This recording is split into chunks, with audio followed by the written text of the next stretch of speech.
Hello friends, কেমন আছো সবাই? আমার বন্ধন ব্লগের আবার একটি নতুন ব্লগে তোমাদের স্বাগত জানাই। সকাল সকাল উঠেই ফ্রেশ হয়ে চলে এসেছি রান্নাঘরে। আর এসেই প্রথমে ডাল আর চাল একসাথে বসিয়ে দিলাম। আর এই যে তারপরেই বাবা এসে গেছে, বাবাকে চাটাও করে দিলাম। তো আজ তো জন্মাষ্টমী, শুভ জন্মাষ্টমীর অনেক অনেক শুভেচ্ছা ও অনেক ভালোবাসা আমার তরফ থেকে তোমাদের। আজ একটু খিচুড়ি বানাবো, যদিও আজ জন্মাষ্টমী, তো সেই জন্য খিচুড়িটা নিরামিষেই করবো। আর আমার খিচুড়ির সাথে বেগুন ভাজাটাই বেশি ভালো লাগে। তবে একটু ওদের জন্য তো আলু ভাজাও করতে হয়, তাই আলু আর বেগুন কেটে নিয়েছি। আর এদিকে সবজির মধ্যে গাজর, বিনস, ক্যাপসিকাম আর টমেটো দিচ্ছি। আজ না কোথাও জন্মাষ্টমী বাড়ির নিমন্ত্রণ আমার হয়নি, কারণ প্রতি বছর তো আমি জন্মাষ্টমীতে বাড়িতেই থাকি না, তাই কেউ জানেই না যে আমি এবছর বাড়িতে আছি। তাই সেই জন্য অনেক মানুষের বাড়ি জন্মাষ্টমী হলেও কেউ কিন্তু আমাদের নিমন্ত্রণ এবারে করলো না। আর মাও নেই, সেটা সকলেই জানে। আর মা নেই, আমিও থাকবো না, তাই কাকে নিমন্ত্রণ করবে? কিন্তু আমি যে এবছর আছি সেটা আর কেউ জানলো না। হয়তো আমার এই ভিডিও দেখে অনেকেই জানতে পারবে যে আমি জন্মাষ্টমীর দিনটা বাড়িতেই কাটিয়েছি। তবে মনটা খুবই খারাপ লাগছে, কারণ এবারে জন্মাষ্টমী রাখি কিছুতেই মায়ের কাছে যেতে পারলাম না। কারণ এবছর আমাদের বাড়িতে পুজো হবে না, কারণ আমার বাপি তো চলে গেছে, 1 বছর এখনও হয়নি। তাই এবছরটা কালা ওষুধের মধ্যে দিয়েই যাচ্ছে। আর সেই জন্যই কি আর বলবো, প্রতি বছর দাদা ভাইয়ের হাতে রাখি পরাই, ভাই ফোঁটাতে ফোঁটাও দিই। সত্যি এই দুটো দিন মানে এইগুলো রিচুয়ালগুলো মানতে না পারলে সত্যি মনের ভেতরটা কিন্তু খুব কষ্ট লাগে, খুব খারাপ লাগে।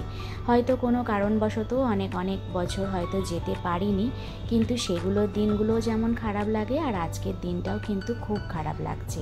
কারণ রাখির দিনেও এবছরে দাদা ভাইয়ের হাতে রাখি বাঁধতে পারলাম না, আর জন্মাষ্টমীর দিনেও মায়ের কাছে আর যেতে পারলাম না, কারণ এবছর মা আর পুজো করবে না। তবে হ্যাঁ, বাড়িতে যেহেতু একটা গোপাল আছেই, তো তাকে তো আর শুকিয়ে রাখতে পারে না, হয়তো বাড়ির মতো করেই তাকে খেতে দেবে বা পুজো করবে। কিন্তু আমি আর গেলাম না, মাও নেই, বাবাও বাড়িতে আছে, আর এই সব কিছু মিলিয়ে আমারও আর যাওয়া হলো না। তবে মনটা সারাদিন কিন্তু খুবই খারাপ। নিজের কথা নিজের মুখে বলতে নেই যদিও, কিন্তু আজকের খিচুড়িটা না খুব সুন্দর খেতে হয়েছিল। জানি না কেন নিরামিষেই খিচুড়ি, কিন্তু খুব সুন্দর স্বাদ হয়েছিল। আর অনেক রকম সবজিও পড়েছিল, তাই হয়তো টেস্টটাও খুব সুন্দর এসেছিল। একে আলু বেগুনটাও আমার ভাজা হয়ে গেল। ডালে চালে খেতে তো আমার ছেলে, আমরা সকলেই খুব ভালোবাসি। যদিও মায়ের আবার খিচুড়িটা একেবারেই পছন্দ নয়, কিন্তু আমরা যেহেতু ভালোবাসি, তাই মা বাড়িতে না থাকলে আমরা মাঝে মধ্যেই খিচুড়ি বানিয়ে খাই। আর নিরামিষ খিচুড়ির কথা বললেই তো একটু ঘিয়ের কথা মনে পড়ে। দেখতেই পেলে একদম লাস্টে খিচুড়িটা হয়ে গেল। গ্যাসটা অফ করে দিয়ে 1 চামচ ঘি দিয়ে দিলাম, আর করলাম শুধুই আলু ভাজা আর বেগুন ভাজা। আর এই যে আমার ছেলের তো পাঁপড় ভাজা চাই, তো সেই জন্য ওর জন্য কয়েকটা পাঁপড়ও ভেজে প্যাকেটে করে বেঁধে রেখে দেবো, খাওয়ার সময় ওকে দেবো। আবার না হলে গ্যাস পরিষ্কার করতে হবে, আবার তেল ছিটকাবে, গ্যাসটা নোংরা হবে, তাই একেবারে সকালবেলায় ভেজে ফেললাম। তো চলো, যদিও আমি কিন্তু বাড়িতে কোনো দিনই গোপাল পুজো করিনি, কারণ আমার বাড়িতে গোপাল নেই, আমার মায়ের বাড়িতে আছে, মায়ের কাছে আছে। কিন্তু এবছর দিনটা একটু অন্যরকমভাবেই কাটলো, কারণ এই বছর এই প্রথম বছর আমি আমার বাড়িতে গোপালকে পুজো করলাম। যদিও আমার গোপাল নয়, আগের বছরেই আমার এক কাকিমা শাশুড়ি মায়াপুর থেকে আমাদের প্রসাদ দিতে এসেছিল, আর আমার জন্য এই গোপালের পটটা এনেছিল। তোমরা দেখতেই পাচ্ছ গোপাল আর বলরাম দুজনেই আছে। তো সেই জন্যই ভাবলাম, যখন একটা পট আছে, এই ঠাকুর তো ঠাকুরই, সে পটই হোক আর বা কোনো মূর্তিই হোক। আর মানুও বলল, মা তুমিও পুজো করো। তাই সেই জন্য ঘরে যেহেতু আছে, আর আমি যেহেতু এবছর কোথাওই যেতে পারলাম না, তাই ঠাকুরকে পুজো করার লোকটা আর সামলাতে পারলাম না। ছেলেটা এনে দিল মালা, ফুল, মিষ্টি সবই এনে দিল। তাই ওর মতো করে ও পছন্দ করে কি সুন্দর মালাটা নিয়ে এসেছে, তোমরা দেখতেই পেলে। বেলকুঁড়ির সাথে পম দেয়া, বেশ সুন্দর দেখতে ছিল মালাটা। মনে হচ্ছিল বেশ রেখে দিই, কিন্তু যেহেতু অরিজিনাল ফুল দিয়ে করা, তাই তো শুকিয়ে গেল পরের দিনেই। আর পরের দিনেই খুলে ফেললাম গলা থেকে। আর দেখতেই পাচ্ছ দুপুর তো হয়েই গেছে, তাই মানুকে খেতে দিয়ে দিলাম।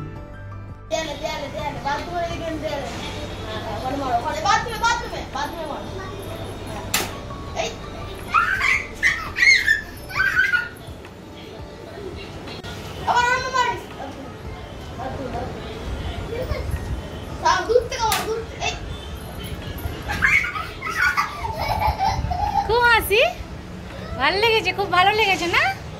দাদাকে গুলি করে দাও, দাদাকে গুলি করে দাও। তুমি একা একা পারবে না, দাদাকে দাও, করে দেবে, দাদাকে দাও।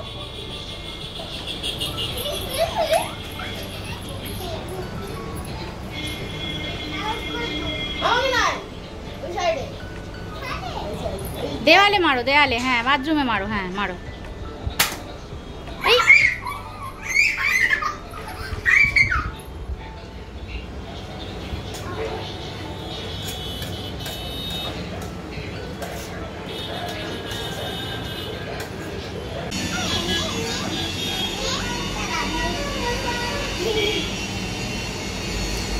আচ্ছা না,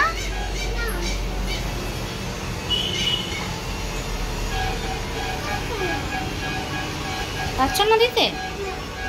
দাও, বাটিতে দিতে হবে, বাটিতে।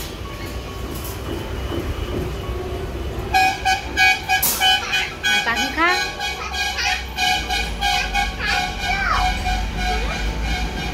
খাচ্ছে?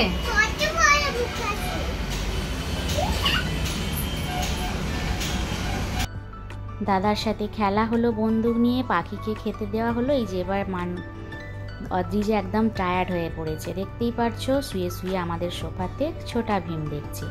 তো চলো, আর সারাদিনের কোনো কিছুই তোমাদের সাথে শেয়ার করা হলো না। একেবারে সন্ধেবেলা বাড়িতে সন্ধেটা দিয়েই খুব মনটা হচ্ছিল কোথাও যাই, কারণ জন্মাষ্টমীর দিনটা আমার বাপের বাড়িতেই কাটে প্রতি বছর, তাই এবছর মনটা যেন খুবই ভালো লাগছিল না।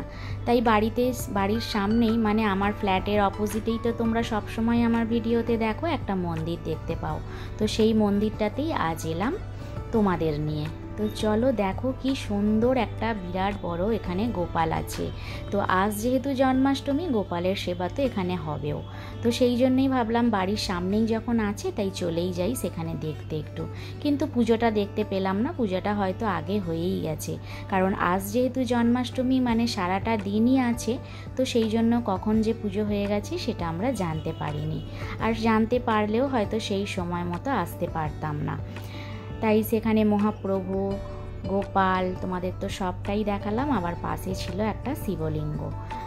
বাড়ির খুব কাছেই আর এক জায়গায় রাধাকৃষ্ণ পুজো হচ্ছিল, তাই সেখানেও চলে এলাম। এখানে কিন্তু মাটির রাধাকৃষ্ণ এনে পুজো করে, তো এই জায়গাটাও বেশ সুন্দর সাজিয়েছে, দেখতে কিন্তু খুব সুন্দর লাগছে। আর এখানে সবে মাত্র ঠাকুরমশাই এসেছে পুজো করবেন বলে, তাই সেখানেও একটু দেখতে গেলাম। দেখে যদিও সন্ধেবেলার পর কিন্তু টিপটিপ করে বৃষ্টি পড়ছিল, কিন্তু তারপরে থেমে গিয়েছিল। আর তারপরেই চলে এলাম ফ্ল্যাটের নিচে আমাদের বড় বাবার মন্দিরে, মানে এখানে বড় বাবা মা কালী আছেন আর একদিকে আছে শিব। তো দেখতেই পাচ্ছ এখানেও এসে দেখলাম আজকে নাকি খিচুড়ি ভোগ করেছে, সকলকে নাকি মানে থার্মোকলের বাটি করে করে দিচ্ছে। ও বাবা, সকালেও বাড়িতে খিচুড়ি খেয়েছি, আবার রাত্রিরেও খিচুড়ি। তবে খিচুড়ি দেখলে তো মনটা বেশ খাই করে, কারণ খিচুড়িটা আমি বেশ ভালোই বাসি। তাই সেই জন্য মায়ের পুজোও হচ্ছিল, সেখানেও একটু দাঁড়িয়ে পড়লাম, আর 2 বাটি খিচুড়ি হাতে করে নিয়ে আগে ওপরে গিয়ে ফ্ল্যাটে রেখে এলাম।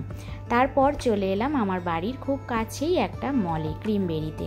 তো সংসারেরই কিছু টুকিটাকি জিনিস কেনার ছিল আমার ওই যে পাশের বন্ধুটা দেখতেই পেলে 2জন খিচুড়ি নিচ্ছিল, ওরা 2জন আর আমি 3জনই বেরিয়েছিলাম একটু ঠাকুর দেখতে। তো 3জনে মিলেই চলে এলাম এই মলে, একটু সংসারের কিছু টুকিটাকি কিনে নিয়ে একটু ঘুরে টুরে তারপর বাড়ি চলে গেলাম। আর বাড়ি ফেরার পর তারপরে আবার ঝমঝম করে বৃষ্টি এলো।